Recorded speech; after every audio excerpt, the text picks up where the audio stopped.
Bonjour, je suis Cédric Watine d'Outils du Manager, le podcast gratuit et en français qui vous aide à améliorer votre management au quotidien. Loin de la théorie et des solutions compliquées, nous vous proposons toutes les semaines des outils pratiques et performants que vous pourrez mettre en œuvre immédiatement. Vous pouvez vous inscrire sur notre site www.outildumanager.com. Vous y trouverez plus de contenu à télécharger, de nouveaux podcasts, des tests, des articles de blog et pourrez poster vos commentaires et vous inscrire à notre newsletter. En attendant, je vous laisse écouter notre épisode d'aujourd'hui, la délégation Reloaded, deuxième épisode.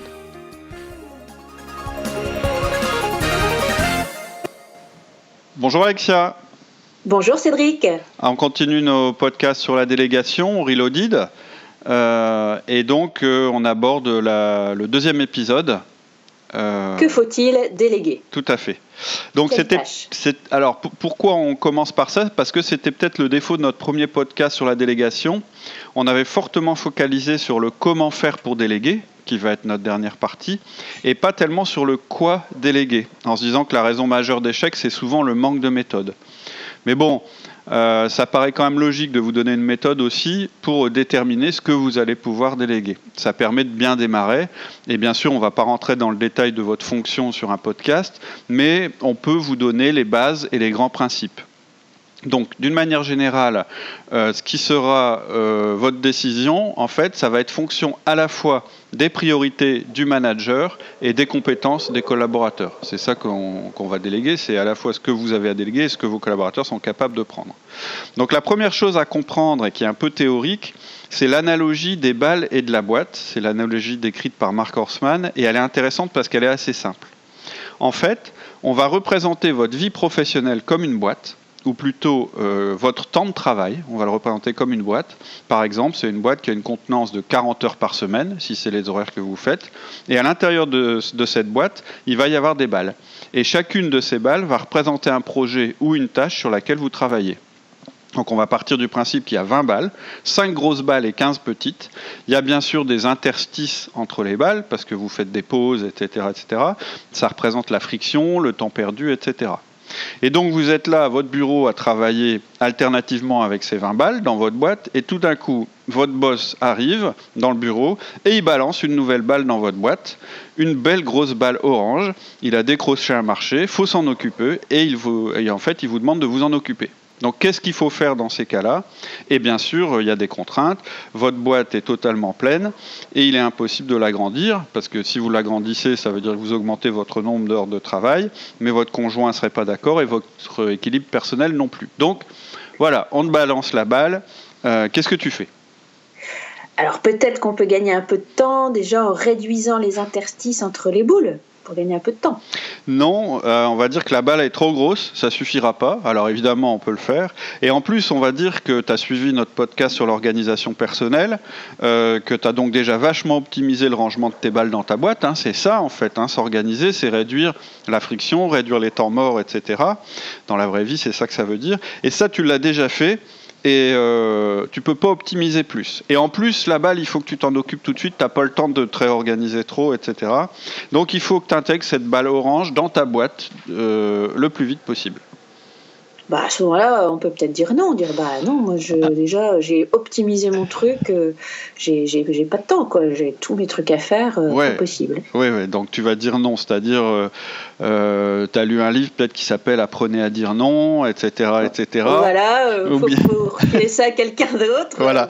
Ou bien tu es un C et un consciencieux, donc ça te semble logique, j'ai une capacité de 8 heures par jour, donc 8 heures par jour ça fait 40 heures par semaine, je suis hyper organisé, j'ai prévu des listes de tâches qui au total vont prendre, d'après mes calculs, 38 heures, ça fait 24 minutes de pause par jour, soit 12 minutes par demi-journée, j'ai besoin de ces pauses pour fumer une clope, boire un café, sinon ma productivité baisse, donc voilà, patron, c'est pas possible.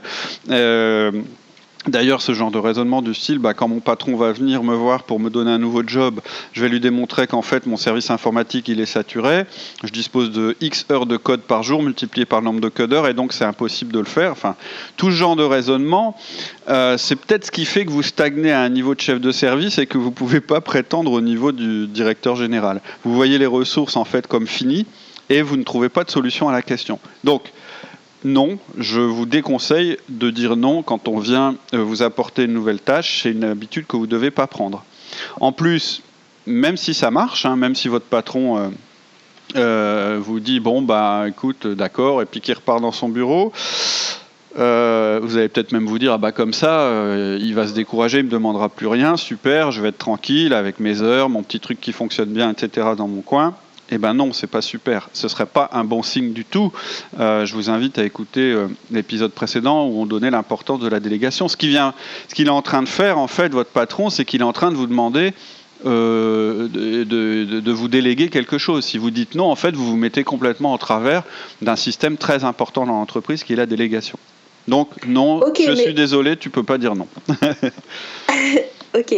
Alors par contre, du coup, je peux peut-être voir avec lui quel projet je peux rendre en retard. Comme il me donne un nouveau truc à faire, il y a peut-être un projet où on peut voir comment on peut décaler. Alors, mauvaise idée aussi, quand on vous demande de faire un job, on évite de répondre par une autre question. Genre, ok, tu veux que je fasse pas, mais alors quel projet je peux arrêter? Ou bien quel projet tu décides d'abandonner en échange de cette nouvelle balle orange? Moi, mon collaborateur me dit ça, je lui réponds non, aucun, tu décales aucun projet. Moi, tous les projets que je t'ai donnés, ils sont importants, donc il faut qu'ils se fassent. En fait, ce qu'il faut comprendre, c'est que quand votre boss vient vous donner du boulot en plus, il ne s'attend pas à ce que vous lui posiez un nouveau problème. Ce qu'il veut entendre, c'est « Ok, boss, super, intéressant, ok, ça marche, je prends, etc. » En tout cas, moi, en tant que patron, c'est ce que je voudrais. Bon, donc la solution, c'est donc de déléguer. Voilà, c'est là que je voulais en venir. Bon, maintenant, une fois qu'on a dit ça, on n'est pas tellement avancé. Et en fait, si on résume, si on reprend l'analogie des balles, vous avez trois choix possibles en réalité. Soit vous pouvez déléguer une grosse balle, soit déléguer la grosse balle orange qui vient de vous donner, ou vous pouvez déléguer plusieurs petites balles. Alors l'avantage de déléguer une grosse balle qu'on a déjà, c'est que ça fait une grosse place pour la nouvelle grosse balle orange. Ça paraît moins compliqué que de déléguer plusieurs petites. Au moins on est tranquille et voilà. Alors c'est vrai que ça paraît logique de ton point de vue, mais maintenant on va se mettre à la place de ton collaborateur à qui tu voudrais déléguer cette balle. En fait, ton collaborateur, lui aussi, il a sa boîte de 40 heures et elle est pleine aussi, en général. Et le problème, c'est que ta grosse balle, quand elle arrive chez lui, elle paraît encore plus grosse que quand elle est dans ta boîte. Elle est énorme pour lui. Elle est encore plus énorme que pour toi. Alors pourquoi ? Parce qu'en fait, il n'a jamais fait la tâche que tu lui demandes. Ça va donc lui prendre plus de temps qu'à toi. Et en fait, tu vas l'écraser par ta balle. Tu vois, toi, par exemple, cette mission, elle te prend, je dis n'importe quoi, 5 heures par semaine. Quand tu vas arriver pour la lui déléguer, ça va représenter 10 heures, voire 15 heures. C'est-à-dire que lui, il va devoir faire une place. C'est presque impossible qu'il fasse cette place. En fait... l'autre chose qu'on pourrait se dire, c'est pas grave, puisque c'est une grosse balle, je vais l'éclater en plein de petites balles et je vais les répartir sur tous mes collaborateurs. Mais ça aussi, c'est un peu compliqué. Ça demande du temps, de la coordination, et vous verrez qu'on a une meilleure solution. En tout cas, ta deuxième solution, la déléguer la grosse balle orange, ça paraît une mauvaise idée. Oui, ça c'est une double mauvaise idée. D'abord pour les raisons qu'on vient d'évoquer. Si elle est grosse pour vous, vous imaginez quelle taille elle fait pour votre collaborateur. Mais aussi pour une raison bien plus importante. Si c'est une nouvelle chose qu'on vient de vous déléguer, ça veut dire que vous ne savez pas encore le faire. Si vous ne savez pas le faire, comment est-ce que vous allez expliquer à votre collaborateur comment lui il devrait le faire ? C'est bien sûr indispensable que vous compreniez le projet avant de penser à pouvoir le déléguer. Oui, puis c'est quand même à nous que notre boss l'a demandé. Tout à fait. En fait, je pense que si vous la demandez à vous, c'est qu'il veut probablement garder un œil sur cette chose-là. Et il n'a pas dit, tiens, c'est un truc que ton équipe va prendre en charge. Il a dit, j'aimerais que tu t'occupes de ça. C'est pas pareil. On verra plus loin qu'il y a un certain nombre de choses que vous ne pouvez pas déléguer. Et les nouvelles tâches qu'on vous donne, ça en fait partie. Bref, vous ne voulez pas prendre de risque de toute façon avec cette grosse balle orange. Elle est grosse, vous ne la connaissez pas bien. Votre boss va avoir un œil dessus. Donc tout est réuni pour que vous vous plantiez en voulant la déléguer tout de suite à un autre. Donc ce n'est pas une bonne idée du tout, là-dessus tu as raison. Bon, donc il reste que les petites balles à déléguer. Ouais, en fait on a éliminé les autres options, donc c'est ça la bonne réponse. On va regarder à nouveau l'image. On a ces 5 grosses balles dans notre boîte, qui sont l'équivalent d'une grande balle, et c'est ces 5 petites balles qu'on va essayer de déléguer. Ouais, 5 petites, tu as dit 5 grandes. Oui, pardon, 5 petites. Mais alors là, il y a quand même un truc que je comprends pas. Ouais. Alors, dis-moi. Si je comprends bien, le patron délègue une tâche au manager. Le manager délègue 5 tâches à ses collaborateurs. Ouais. Chacun des collaborateurs, du coup, s'il a aussi des collaborateurs, il va déléguer aux personnes en dessous de lui, 5 balles, etc. Mais alors, les personnes en dessous, elles se retrouvent avec 25 balles. Elles ne peuvent pas déléguer, elles. Donc, comment elles vont faire avec toutes ces balles ? Alors, en fait, ça, c'est un des principes importants de la délégation dans l'entreprise. C'est qu'en fait, on pousse toujours le travail vers le bas. Et donc, il descend l'organigramme. Et en fait, les personnes qui sont en bas, comme tu dis, elles n'ont pas la capacité à déléguer. Donc, elles vont devoir arrêter de faire certaines choses. Il n'y a pas d'autre solution. Et c'est bien. En fait, c'est ce qui pousse l'entreprise en permanence à se concentrer sur la valeur ajoutée et sur l'essentiel. S'il n'y a pas de délégation, alors ce système ne fonctionne pas. Ça veut dire que l'entreprise, elle est figée. Et donc, elle va continuer à faire toujours les mêmes choses, etc. Ça permet, en fait, cette histoire de travail qui descend, que le système se purge automatiquement des tâches à faible valeur ajoutée. Et c'est pour ça que c'est très important de ne pas bloquer le processus de délégation. C'est la règle que je répète souvent, on en a déjà parlé, il y aura toujours plus de travail à faire que de temps disponible. Toujours. Donc l'enjeu dans les entreprises et pour les managers, ça va être de faire les bons choix. Ça va être de faire les choses à valeur ajoutée. Parce que c'est impossible que tout ce qu'on demande se fasse. Donc il va falloir trier. Et le processus de délégation, en fait, il contribue à ça. Cette analogie des balles, je l'aime bien parce qu'elle explique bien cette chose-là. Vous imaginez en fait une espèce de pyramide, puisqu'on est quand même dans un système hiérarchique, mais ça marche aussi avec un système en étoile, etc., avec chacun sa boîte, chacun ses tâches, et au fur et à mesure qu'il y a des nouvelles tâches qui arrivent, on est obligé de faire tomber des tâches sur les tâches en dessous ou de les supprimer. En fait, la délégation, ça sert à ça aussi. D'accord. Alors, plus concrètement, comment faire ? Est-ce qu'il y a une méthode pour déterminer ce qu'on doit déléguer, justement ? Oui, alors bien sûr, ce qu'on vient de dire, c'est hyper théorique. C'était un peu pour montrer le fonctionnement. Maintenant, effectivement, une fois qu'on a dit ça, ok, mais je délègue quoi exactement, en fait ? On va voir ça en 4 parties. La première chose qu'on va vous dire, c'est de ne pas déléguer vos responsabilités primordiales. La deuxième partie, c'est qu'on va vous dire de déléguer tout le reste. Donc on va parler de Pareto, le principe du 20-80.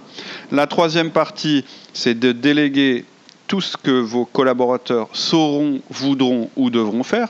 C'est là qu'on va vous dire à qui vous devez déléguer. Et on vous donnera un bonus, on vous dira de déléguer qu'une seule chose à la fois.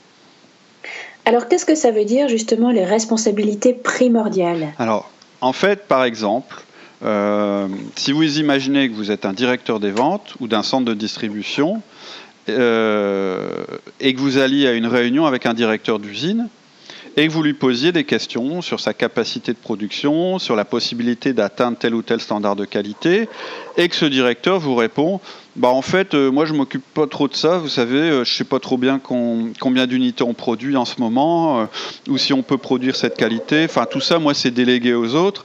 Moi en fait, mon truc, c'est que je m'occupe des nouvelles machines, des recrutements, ça j'aime bien, en fait ça c'est mon truc, mais le reste, ça m'intéresse pas trop, donc je peux pas vous répondre.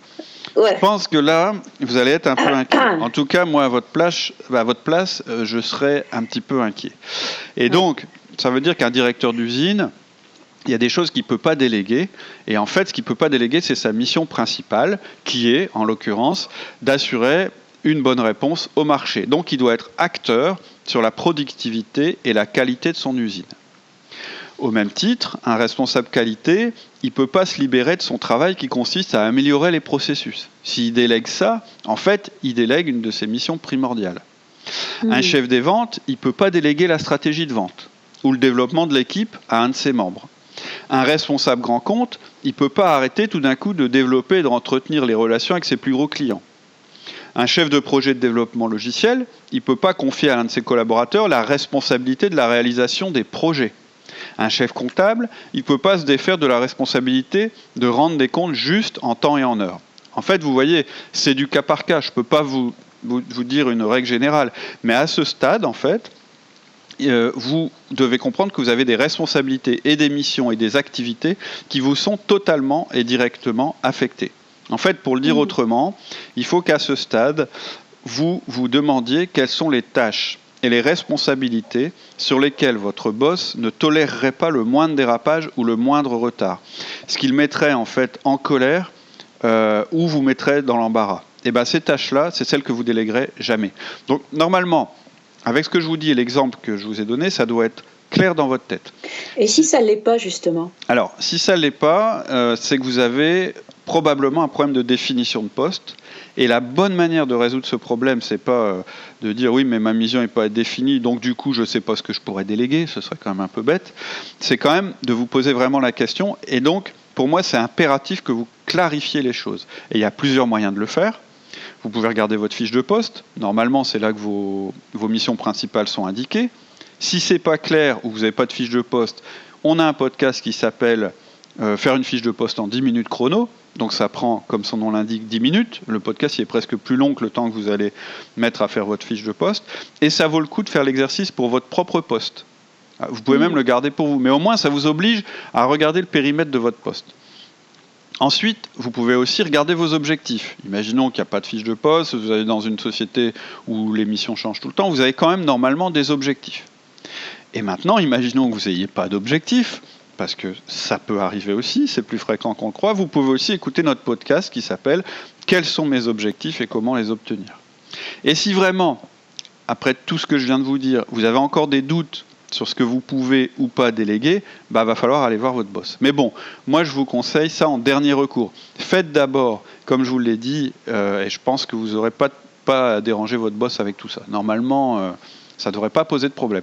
Mais vraiment, si c'est un problème, c'est impératif que vous connaissiez vos missions primordiales. C'est impératif. Sinon, vous ne serez jamais capable d'optimiser votre manière de travailler, vous ne pourrez pas déléguer, enfin c'est très très embêtant. Ouais, puis après, il y a aussi une chose, c'est que ce qu'on peut déléguer ou pas, ça dépend quand même de la culture d'entreprise. Il y a des boîtes qui acceptent pas trop qu'on délègue trop de responsabilités, je pense. Alors oui et non. En fait, à propos des responsabilités, on a fait un podcast qui s'appelle Délégation et responsabilité, où on entre dans le détail pour expliquer le rapport qu'il y a entre ces deux termes, parce qu'on fait souvent la confusion entre délégation et responsabilité. Je ne vais pas rentrer dans le détail, mais je vais quand même vous donner les principes pour que ça ne constitue pas un frein à votre délégation. Ce n'est pas parce que vous déléguez quelque chose, une tâche, une mission, que vous déléguez la responsabilité. Ça, c'est important de le comprendre. Il faut distinguer entre ce qu'on fait et ce dont on est responsable. Clairement, même si vous déléguez, vous restez responsable de tout. Vous ne le faites plus, mais vous en êtes quand même responsable. Quand on transmet du travail, on ne le fait plus, donc ça ne réduit plus notre temps disponible, puisque notre temps disponible, c'est une ressource limitée, mais ça ne fait pas que vous transmettez la responsabilité. Vous l'étendez. La responsabilité, c'est illimité. Donc désormais, vous êtes tous les deux responsables. Votre collaborateur et vous, des résultats du travail. La responsabilité n'est pas limitée comme le temps. Clairement, quand vous transmettez un travail à faire, vous êtes toujours tenu que ce travail soit fait et bien fait. C'est toute la difficulté d'ailleurs de la délégation. Vous êtes responsable du résultat. Pas forcément de la manière de faire, mais en tout cas du résultat. Quand vous déléguez quelque chose, il faut que ce soit bien clair dans votre tête que ce que vous déléguez, en fait ce que vous demandez, c'est que le collaborateur obtienne le même résultat que vous. Pas forcément qu'il fasse de la même manière que vous. Et donc, la culture d'entreprise, elle va plutôt déterminer ce dont on est responsable. Or, vous restez responsable de ce que vous déléguez. Donc, D'accord. Même dans une culture d'entreprise où on vous dit oui, mais tu es responsable, etc., vous devez pouvoir déléguer. D'accord, ok. Alors donc, on va dire qu'on a identifié du coup nos missions primordiales, donc celles qu'on ne peut pas déléguer, et tu nous dis en fait qu'il faut carrément déléguer le reste. Oui, et en fait, c'est là que ça devient intéressant. Au lieu de visualiser votre travail comme une grosse masse de choses à faire, une espèce de liste infinie, vous vous rendez compte maintenant qu'il y a deux types de tâches, et c'est pour ça que je vous ai demandé de déterminer vos tâches primordiales avant. Il y a les tâches que vous devez faire et les autres. Celles qui doivent être faites, mais que vous ne devez pas forcément faire. Déjà, vous les classez plus de la même manière. Vous voyez bien qu'il y en a qui sont supérieures aux autres, qui ont plus de valeur que les autres.